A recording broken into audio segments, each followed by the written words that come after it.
I never believed in the concept of home being a person, rather than a place, until the day I met Owen at that ridiculously overpriced coffee shop near campus. It was one of those gray October mornings where the rain couldn't decide if it wanted to commit, just sort of misting everything with this annoying dampness that made my hair curl in ways I'd given up trying to control. I ducked inside to escape the weather and nearly collided with him as he was backing away from the counter, balancing 2 cups in a paper bag that was already getting translucent from whatever pastry was bleeding butter through it. We did that awkward dance where you both stepped the same direction, then the other direction, and I remember thinking his laugh was the kind that made you want to hear it again immediately. He had dark hair that fell across his forehead in a way that looked accidental but probably wasn't, and these green eyes that seemed to actually see you when he looked at you, not just glance in your general direction like most people do. He apologized, even though I'd been the one not watching where I was going, and there was this moment where we just stood there and I felt something shift in my chest that I didn't have a name for yet. That was 3 months ago. 3 months that somehow felt like 3 years and 3 days at the same time, if that makes any sense. I'd spent most of my 24 years thinking I had myself figured out. I'd dated women in college, had a girlfriend for almost 2 years who I genuinely cared about, and when that ended, I'd chalked up the sense of relief to just not being right for each other. I'd had friends who were guys, close friends, and I'd never felt anything that made me question the narrative I'd built about who I was supposed to be. And then Owen happened. We kept running into each other at that coffee shop. It became this unspoken thing where we'd both show up around the same time on Tuesday and Thursday mornings, and eventually we started sitting together. At first, it was just casual conversation, the kind of surface-level stuff you share with friendly acquaintances. He was a graduate student studying architecture, and he'd talk about buildings the way other people talk about people, like they had personalities and moods and stories to tell.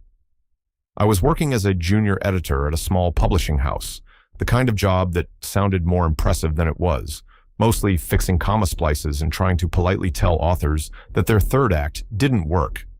But the conversations got deeper. He told me about growing up in a small town in Montana, being the kid who spent more time drawing floor plans than playing sports, how he'd known he was gay since he was 13, and how his parents had handled it with this careful, uncomfortable acceptance that was better than rejection, but still left him feeling like he was something they had to adjust to rather than celebrate. I told him about my family, about my dad's expectations that I'd go to law school, about how I'd disappointed him by choosing literature instead, about my younger sister who was the golden child because she'd actually become a lawyer. I didn't tell him about the way my heart rate picked up when I saw him walking toward our usual table. I didn't mention how I'd started thinking about him at random moments during the day, wondering what he was doing, if he was thinking about me too. I definitely didn't say anything about the dreams I'd started having, the kind that left me confused and flushed when I woke up, reaching for explanations that felt increasingly flimsy. The shift happened on a Tuesday in late November.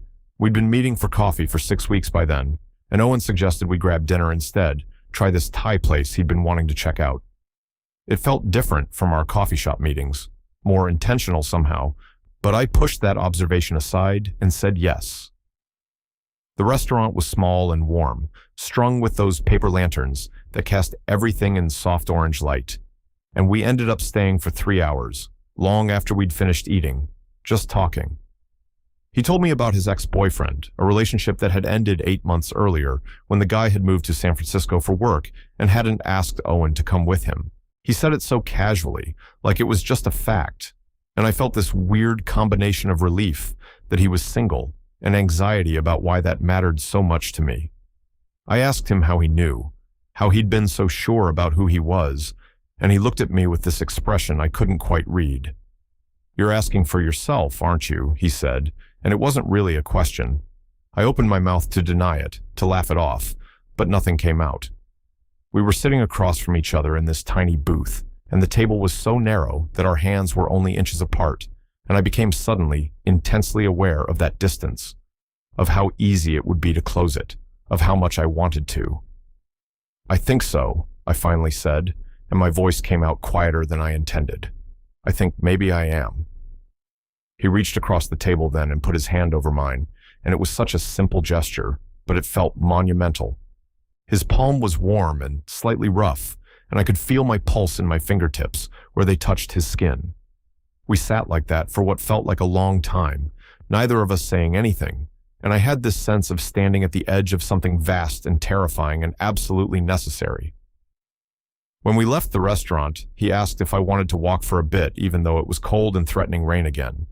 We ended up wandering through the city for over an hour, our conversation flowing easier now, like something had been unlocked. He told me there was no rush, no pressure, that I should take whatever time I needed to figure things out. But he also said, almost shyly, that he really liked spending time with me, and if I ever wanted to explore what that might mean, he'd be interested in exploring it too. I went home that night and couldn't sleep. I lay in bed staring at the ceiling, replaying every interaction we'd ever had, seeing them all through this new lens. The way he'd smile when I walked into the coffee shop, how he'd remember small details I'd mentioned weeks earlier, the time he'd brushed a crumb off my shirt, and I'd felt that touch like an electric shock. All these moments I'd been carefully not examining suddenly demanded attention. I spent the next week in this weird state of hyper-awareness.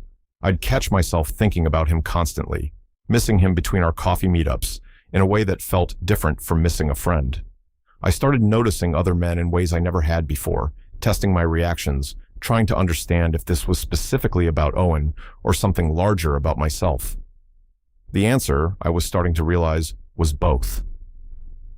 We met for coffee that Thursday like usual, and I could tell he could sense something had shifted in me.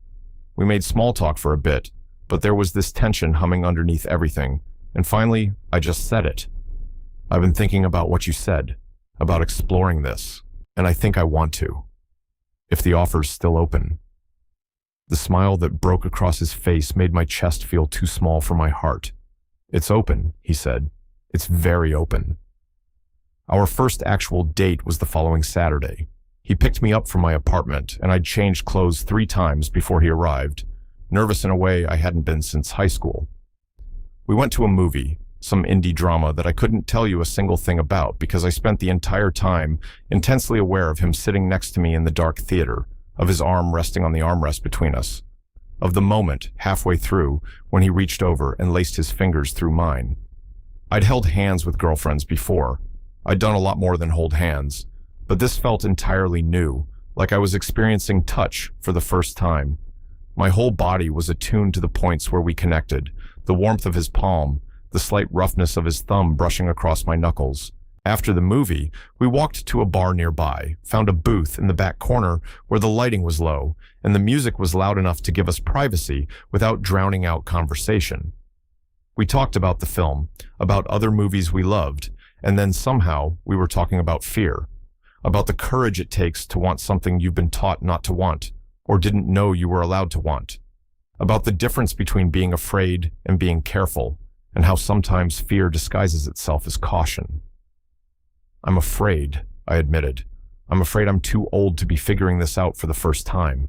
I'm afraid of what my family will think, what my friends will think. I'm afraid I'm going to be bad at this, that I won't know what I'm doing. He listened without interrupting, and when I finally ran out of words, he leaned back and studied me for a moment. You know what I'm afraid of, he said. I'm afraid that you're going to decide this is too hard, too complicated, too different from what you thought your life would look like. I'm afraid I'm going to fall for you, and you're going to realize this was just curiosity or experimentation or something you needed to get out of your system. But I'm doing it anyway. Being afraid doesn't mean we don't do the thing. It just means the thing matters. Something in my chest cracked open at that. I reached across the table and took his hand, and I said, I'm doing it anyway too.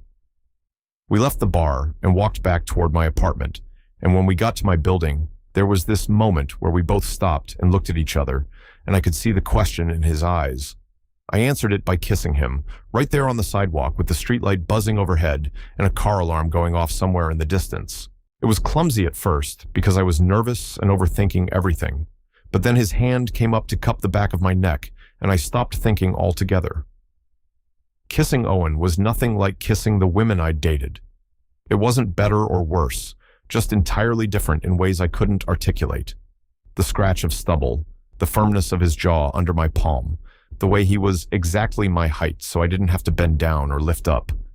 The way it felt right in a way nothing else ever had, like some part of me that had been holding its breath for 24 years could finally exhale. We didn't sleep together that night.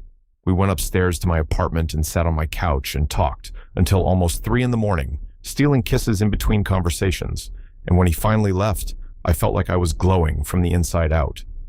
The next few weeks were this bubble of discovery and intensity.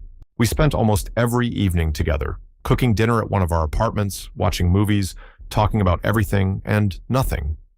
He was patient with my nervousness, with the way I'd sometimes pull back when things got too intense, not because I didn't want him, but because the wanting was so overwhelming it scared me. He never pushed, never made me feel like I was moving too slow or being too careful. Our first time sleeping together happened about 3 weeks after that first kiss. It was a Sunday afternoon, raining hard outside, and we were at his place supposedly working, me editing a manuscript on his couch while he sketched at his drafting table. But the work kept getting interrupted by conversations, and the conversations kept getting interrupted by kissing, and eventually we weren't even pretending to work anymore. He pulled back at one point and looked at me, really looked at me, and asked if I was sure. I told him I'd never been more sure of anything in my life, which was both true and terrifying. What followed was awkward and tender and fumbling and absolutely perfect. The kind of experience where you're learning someone's body and your own body at the same time, discovering what touch means when it's with the right person. Afterward, lying in his bed with the rain drumming against the windows and his head on my chest, he said something that I didn't fully understand at the time. He said, "I've never felt homesick before. I've been lonely, I've missed people, but homesick implies there's a place you belong that you're not at. I've never felt like I belonged anywhere enough to miss it, but I think I might finally understand what that word means." I asked him what he meant, and he just shook his head and kissed my shoulder and said, "I'll tell you later." We fell into a routine over the next month. I'd stay at his place most nights, or he'd stay at mine. We'd have breakfast together before work, text throughout the day, cook dinner together in the evening. I met his friends, a collection of artists and grad students and activists who welcomed me with an ease that made me realize how much he'd probably talked about me. They treated our relationship as the most natural thing in the world, and their acceptance helped me start to accept myself. I came out to my sister first. We met for lunch on a Saturday, and I was so nervous I could barely eat. But when I finally told her, when I said the words, "I'm seeing someone, and he's a man, and I think I might be in love with him," she just reached across the table and squeezed my hand and said, "I'm happy you're happy. That's all I've ever wanted for you." My parents were harder. I called them on a Sunday evening, and my dad answered, and I could hear the television in the background, could picture them in their living room where I'd grown up. I told them I needed to talk to them about something important, and there was this pause, and then my mom picked up the other extension like they always did for family calls. I told them about Owen. I told them I was in a relationship with a man, that this was who I was, that I hadn't been hiding it from them so much as figuring it out myself. My dad was silent for a long time, and then he said, "I need to think about this," and hung up. My mom stayed on the line, and I could hear her crying softly, and she said, "I love you. I don't understand this, but I love you. Give us some time." I cried after I hung up, and Owen held me and didn't try to fix it, just let me feel what I was feeling. Over the next few weeks, my mom called a few times, asking careful questions, trying to understand. My dad didn't call at all. It hurt in ways I hadn't expected, but it also clarified something. I'd spent so much of my life trying to be who my father wanted me to be, and it had never made me happy. Being with Owen made me happy. Being myself made me happy. That had to be worth something. December turned into January, and we celebrated 3 months together by cooking an elaborate dinner that we mostly burned because we kept getting distracted. We laughed at the smoke alarm and ordered pizza instead, and ate it on his living room floor, and he told me he was falling in love with me. I told him I'd already fallen. Everything was perfect. Too perfect, maybe, because I should have known something would come to shake it up. The something came in mid-January in the form of a job offer. A major publishing house in New York wanted me for a senior editor position, the kind of opportunity that could define my career. It was everything I'd been working toward, and it appeared in my inbox like a gift and a curse at the same time. I didn't tell Owen right away. I spent a few days just sitting with it, trying to figure out what I wanted. The job would mean moving across the country. It would mean leaving Owen, leaving this life we'd built, leaving the city where I'd finally figured out who I was. but it was also the kind of opportunity that might not come again, and turning it down felt like giving up on a dream I'd had long before I met him. When I finally told him, we were making dinner at my place. I just said it straight out, no preamble. I got a job offer in New York, senior editor position at Morrison House. It's a really good opportunity. He stopped chopping vegetables and looked at me, and I watched him process it. I could see the moment he understood what it meant, saw his expression shift from surprise to something more complicated. "That's amazing," he said, and his voice was carefully neutral. "Are you going to take it?" "I don't know," I said. "I don't know what to do." We talked about it for hours that night. He told me I should take it, that I couldn't pass up an opportunity like that he wouldn't let me sacrifice my career for a relationship that was only a few months old. I argued that it wasn't just a few months, that it felt like more than that I didn't want to leave him. He said if we were meant to be together, we'd find a way to make it work. But I could see the fear in his eyes, the same fear he'd admitted to on our first date, that I'd leave and realize I didn't miss him as much as I thought I would. That distance would reveal this had been a phase, a moment of self-discovery that didn't have to define my whole life, that I'd meet someone else, someone easier, someone who fit better into the life I'd always imagined for myself. I told him that wouldn't happen. He said he believed me, but I wasn't sure he did. I accepted the job.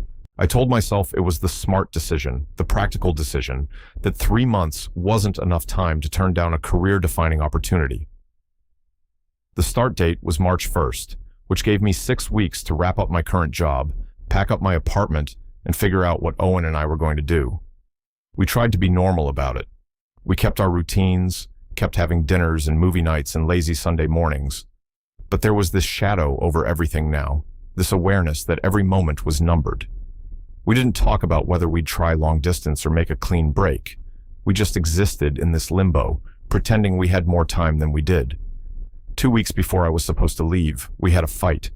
It was stupid, something about me being distracted, not being present, and it escalated into all the things we hadn't been saying. He accused me of already being gone, of having one foot out the door. I accused him of pushing me away to make the leaving easier.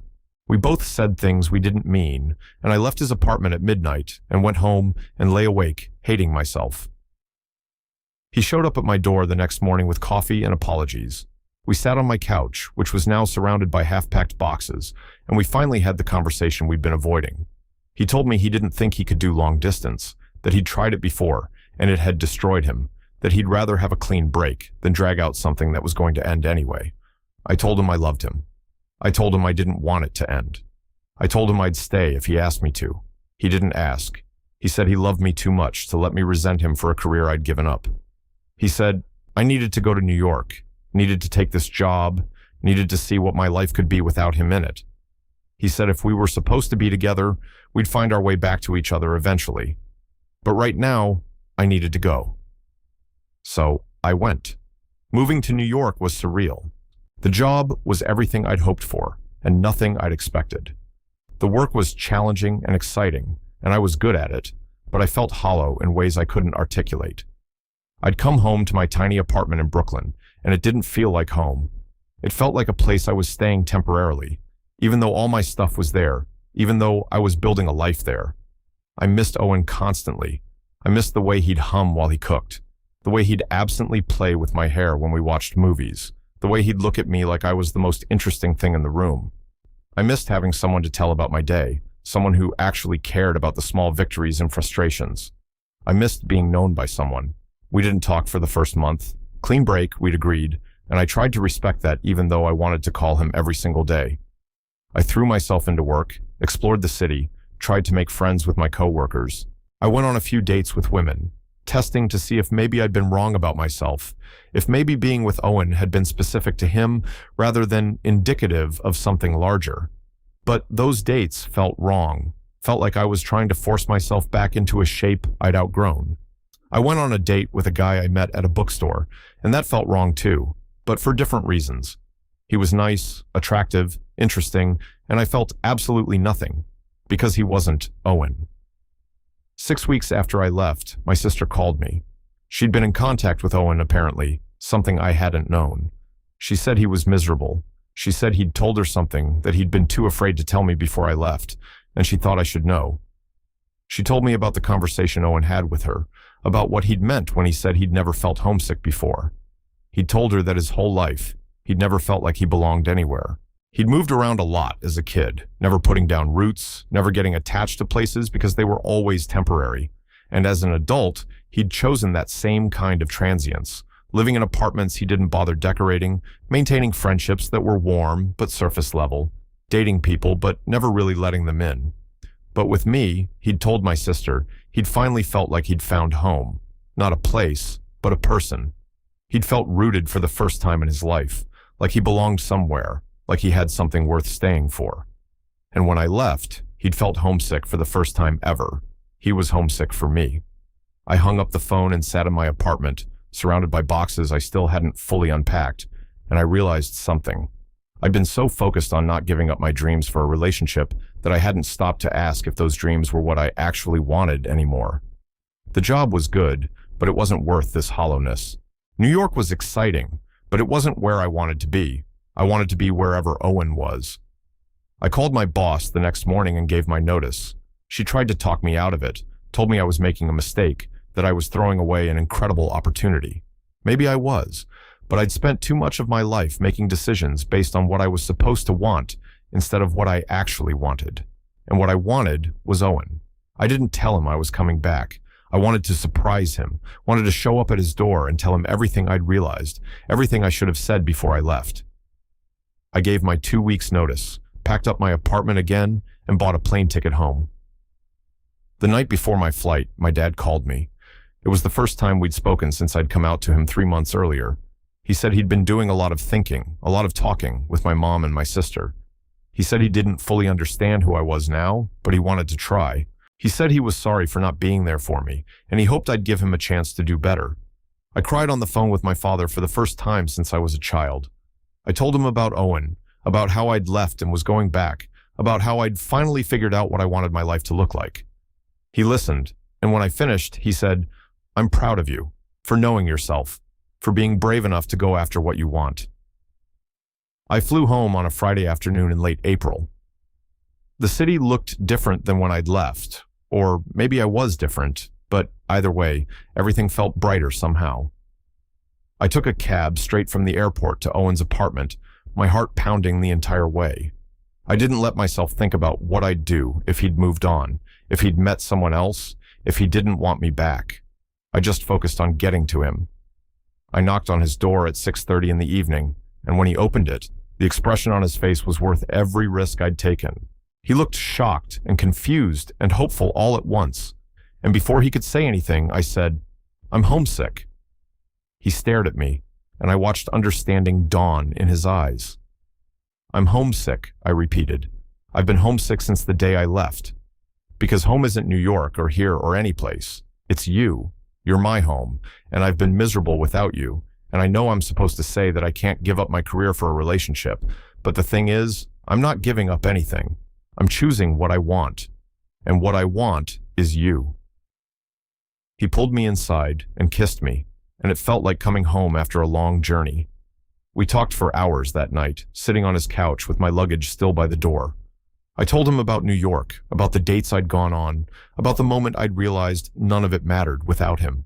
He told me about the last 2 months, about how he'd tried to move on and couldn't, about how he'd been planning to come to New York himself, to tell me he'd been wrong about the clean break, that he'd rather have me long distance than not at all. I told him about my conversation with my dad, about how my family was slowly coming around. He told me he'd been talking to my sister, that she'd been helping him understand that letting me go had been the wrong kind of love, that sometimes loving someone means asking them to stay. We decided to try again, but different this time. I got my old job back at the publishing house, and it turned out I didn't resent the smaller role because I was happier. Owen and I moved in together that summer, found an apartment with big windows and enough space for both of us to work. I started introducing him as my partner, then as my boyfriend, getting more comfortable with the words each time. My parents came to visit in September, and it was awkward at first, but my dad shook Owen's hand and my mom hugged him, and we all had dinner together at our apartment. It wasn't perfect, but it was progress, and that was enough. Now, it's been almost a year since I came back, and I can't imagine my life any other way. I wake up next to Owen every morning, and it still feels like a gift. We're building a life together, a real life, full of mundane routines and inside jokes and plans for the future. We talk about getting married eventually, about maybe adopting kids someday, about all the years we have ahead of us. Sometimes I think about the version of myself who walked into that coffee shop a year and a half ago, who had no idea his life was about to change completely. I think about how scared I was, how certain I was about who I was supposed to be. And I'm grateful I was wrong. I'm grateful I met Owen. I'm grateful I was brave enough to want something different than what I'd planned. Because here's what I've learned. Home isn't a place you're born into or a life you're expected to live. Home is what you build with the people who see you for who you really are and love you because of it, not in spite of it. Home is choosing someone every day and having them choose you back. Home is the person who makes you feel like you finally belong. Owen is my home, and I'm never leaving again.